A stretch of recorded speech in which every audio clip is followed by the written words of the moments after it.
Welcome to TalkTickers. You're tuning in for our deep dive into the latest earnings call. That's right. We're here to pull out the crucial insights, the things that really matter to you. Yep. And this quarter's report, well, it shows a company with some solid growth in several key areas. So let's unpack what's driving these results. Absolutely. Yeah, at a high level, what we saw was a business achieving, pretty robust bottom line growth. Okay. They actually hit the upper end of their projected range, which is quite good. Impressive. Yeah, and despite some, let's say, headwinds in volume, their ability to expand margins and increase revenue per unit really stands out. Okay, let's get specific then. EBITDA grew by a healthy 7.9%. Correct, 7.9%, which, like you said, put them right at the top of their own forecast. So what's powering that margin expansion? Is it one thing or? Well, a key factor appears to be their strategic focus on premium brands and just effective revenue management overall. Right.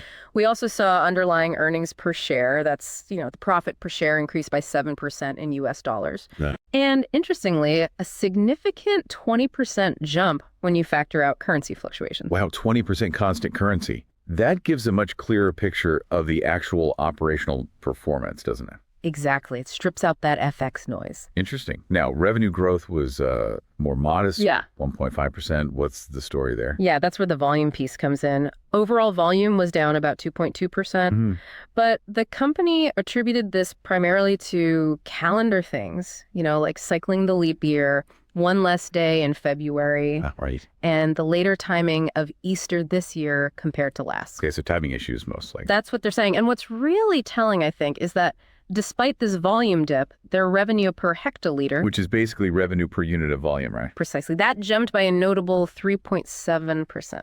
Okay, so that suggests strong pricing power. Yeah, strong brand pricing power and definitely successful efforts in pushing more premium products, premiumization, essentially. So even though they sold slightly less overall volume, they actually made more money per sale. That's a sign of real brand strength. It is, and it looks like their global footprint, their reach, is really paying off too. How so?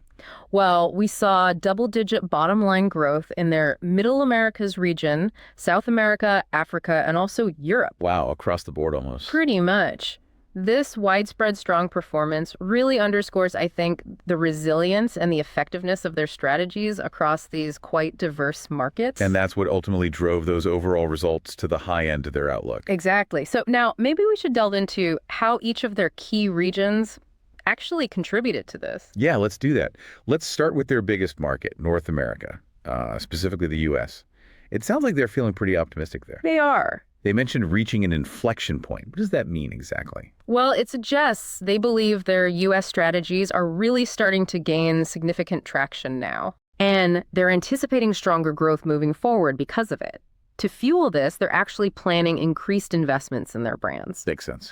And importantly, they gained volume market share, not just in beer, but also in that, rapidly growing spirits-based ready-to-drink category, the RTDs. Right. RTDs are huge. And within beer, two big names stood out. Yes, Michelob Ultra and Bud Light. They were highlighted as the top volume share gainers in beer. Again. For the second consecutive quarter, yeah. Yeah. So that indicates their core beer portfolio is definitely resonating. And furthermore, their spirits-based RTD volumes saw strong double-digit growth. Brands like Cutwater and Neutral were leading the charge there. So good diversification beyond just traditional beer. Showing success, yes. It wasn't all smooth sailing in the U.S., though, was it?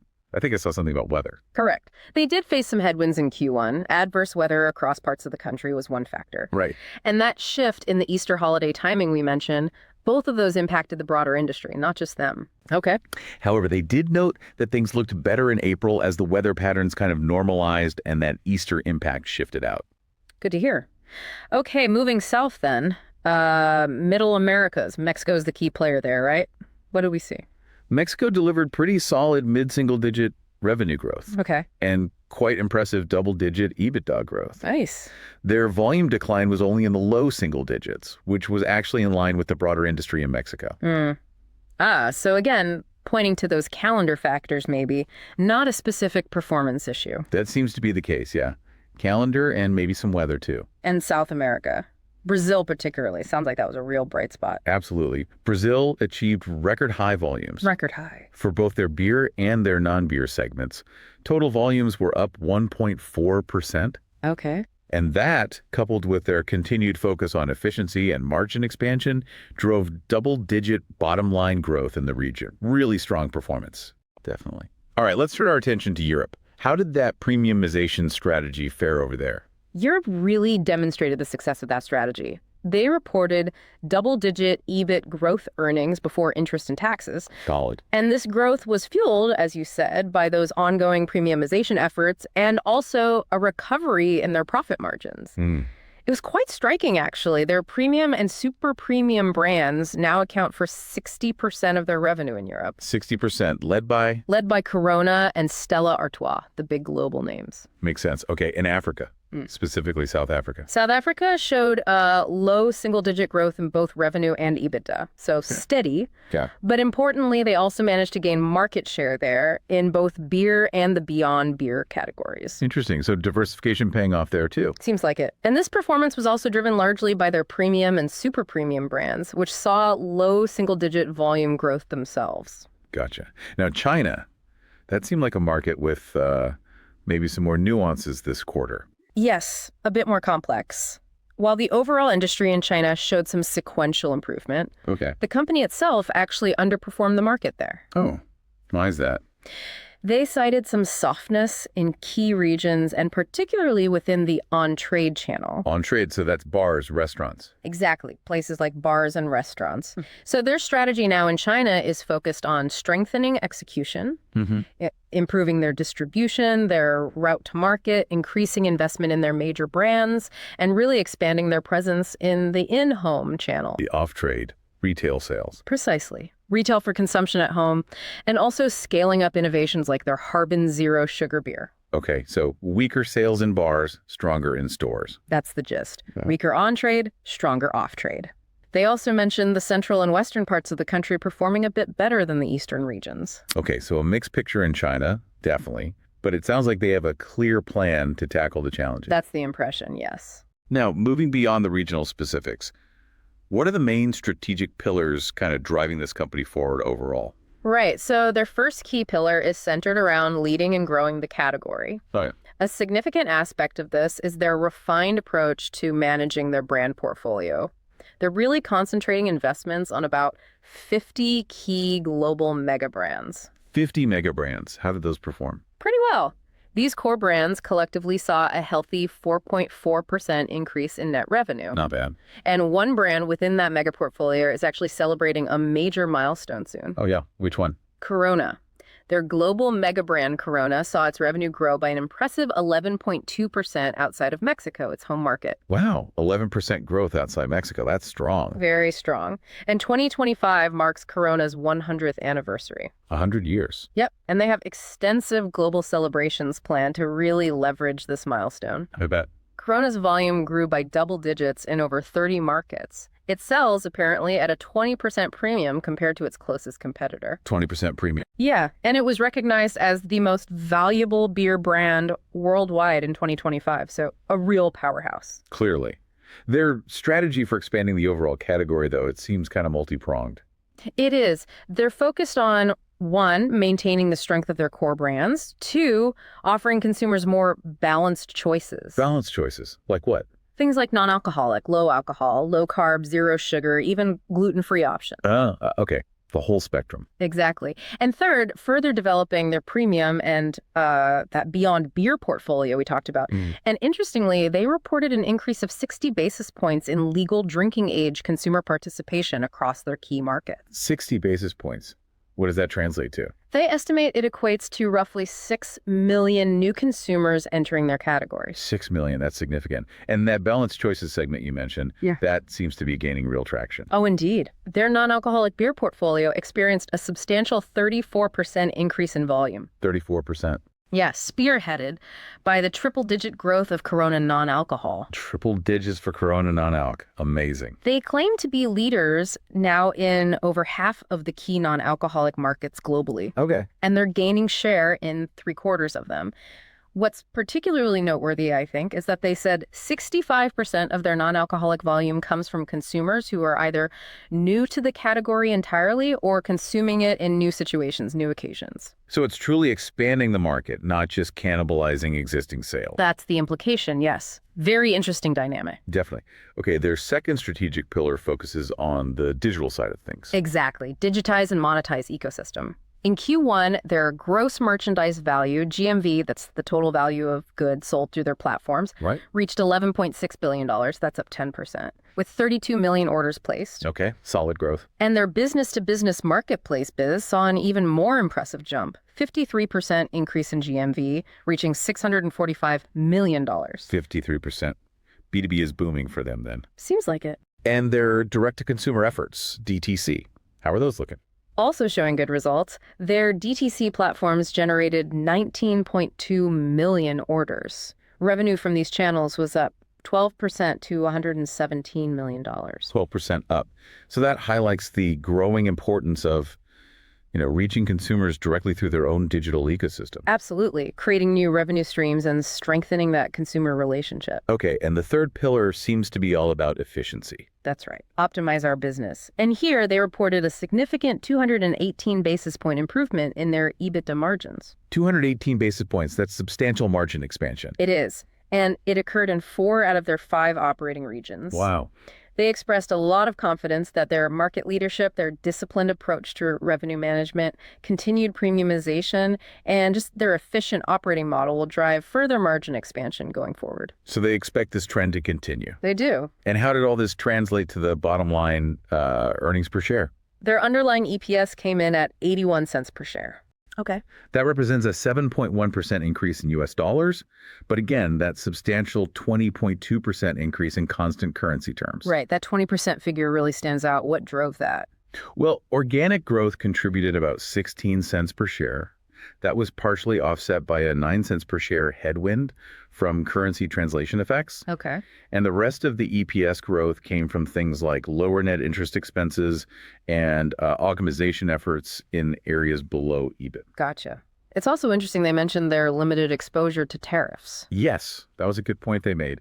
They highlighted that over 98% of their sales volume is actually locally produced. 98%. Which, significantly reduces their direct vulnerability to any international tariffs. Smart strategy. And importantly, looking forward, they reaffirmed their full year 2025 outlook. Which was? Projecting EBITDA growth in the range of 4% to 8%. So sticking to their guns. Okay, holding steady on the outlook. Huh. Looking ahead then, what was their general commentary on the rest of the year? They sounded pretty optimistic, actually. Encouraged by the Q1 performance and confident in achieving those full-year targets. They have significant summer marketing campaigns and activations planned around major global events. Things like the NBA, Corona's 100th anniversary, FIFA Club World Cup, Winter Olympics, Tomorrowland, Lollapalooza. Big platform. Wow, busy summer. Definitely leveraging those global sponsorships. And while they are, keeping an eye on the broader consumer environment, Sure. They noted the continued resilience in beer consumption, despite maybe some shaky consumer sentiment overall. Interesting. So beer remains resilient. Seems so. Yeah. And they're banking on innovation to drive further growth, too. Makes sense. What kind of innovation? Well, they emphasize the strong underlying demand for their existing brands, of course, and that increasing consumer participation we talked about. Right, the 6 million new consumers. Exactly. But they expect innovation, particularly in non-alcoholic offerings like that booming Corona non-alcohol and Michelob Ultra Zero, as well as completely new product launches like Busch Light Apple they mentioned. Those are expected to be key growth drivers. Okay. Any comments on costs or currency? Yeah, they said they have good visibility on their cost of goods sold, partly due to hedging strategies. Okay. Although they did caution about potential cost pressures maybe creeping in during the second half of the year. Right. And regarding currency effects, the FX headwinds, they expect those to be more challenging in the first half, but potentially easing up in the second half. Okay, good context. The Q&A session after the main presentation often provides some extra color. Were there any particularly insightful exchanges there? Yeah, there were a few good nuggets. Regarding the U.S. strategy, they just reiterated their focus on building on that perceived inflection point. Right. More brand investment, ongoing productivity improvements, all part of a multi-year marketing plan. Okay. On China, they acknowledged that on-trade weakness, but really emphasized prioritizing better execution and growth in the off-premise, the retail channels. Mm-hmm. And despite some competitors maybe lowering their outlooks recently, this company expressed strong confidence in maintaining their own full-year guidance. That's can buy it. Yeah, citing that consumer resilience for their brands. They also clarified their balanced choices strategy, saying it's not just about occasions, but meeting needs like non-alc, low sugar, gluten-free, low carb, a significant and growing part of the business. Got it. They also talked up Mexico again, strong underlying trends despite Q1 impacts. Mentioned ongoing optimization driving SG&A cost savings in South and Middle America. Lower finance costs because they've been reducing debt. And back in the U.S., they said consumer participation is normal, brands are gaining share across price points, and that weather really was the main drag on the industry in Q1. Okay. Anything on Beyond Beer growth? Yes, they achieved the accelerated growth there to a real strategic focus, leveraging their existing capabilities, strong branding neutral, Cutwater, Flying Fish, Brutal Fruit, their seltzers, and just a more streamlined portfolio and global rollout approach. So overall, a picture of a company with strong global brands, a clear strategy, and quite a bit of confidence despite some regional variations. That sums it up pretty well, I think. All right, now for our favorite segment, this is not financial advice, where we like to think a little differently, maybe throw out some wild ideas based on the call. Let's do it. Okay, given the impressive growth and global reach we've discussed, especially that strength in emerging markets and the momentum in Beyond Beer, consider this, a global thirst basket pairs trade. Ooh, intriguing. Go on. Go along a diversified portfolio of other beverage companies, maybe smaller emerging players in regions like South America and Africa where this company is doing well. Okay, along the smaller guys in strong regions. Right. But simultaneously, short a major established competitor that's maybe heavily reliant on just one mature market-facing headwind. So betting against concentration in a potentially slowing market. Exactly. The idea is to capture that broad global beverage demand, avoiding this specific company where success might already be priced in, and instead bet on the upside of emerging players while hedging against potential stagnation in more established, concentrated competitors. That's definitely a complex but interesting angle. Okay, here's another thought. Maybe building on that non-alc success. Given the remarkable triple-digit growth of Corona non-alcohol, maybe consider exploring a long position in a totally different industry. Like what? Maybe a leading global manufacturer of high-quality, sustainable citrus fruit extracts. Yeah. You know, a key ingredient in many non-alcoholic drinks. A tangential play, betting on the ingredients supplier. Exactly. It's a play on that clear consumer trend highlighted in the call, the shift towards non-alcoholic options, driving demand for essential flavor components. A bit more thematic, longer term, perhaps. I like it. Creative. But of course we have to say. Yes, absolutely. Remember, everyone, these are purely hypothetical ideas, brainstorming based on our interpretation of the earnings call. They should absolutely not be taken as financial advice. Always, always conduct your own thorough research. And consult with a qualified financial advisor before making any investment decisions. Seriously. Definitely. Okay. So to wrap up this deep dive then, we've seen a company reporting solid growth, really leveraging its global brand power, making strides in digital and those balanced choices. Hitting on multiple cylinders. Yeah. Despite some regional complexities, that reaffirmed outlook suggests a pretty confident stance on the year ahead. It does.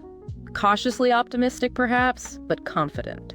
So what key insights resonated most with you listening in today? Anything jump out from this earnings call? We'd love to hear your perspective. Yeah, let us know. Thanks for tuning in to TalkTickers.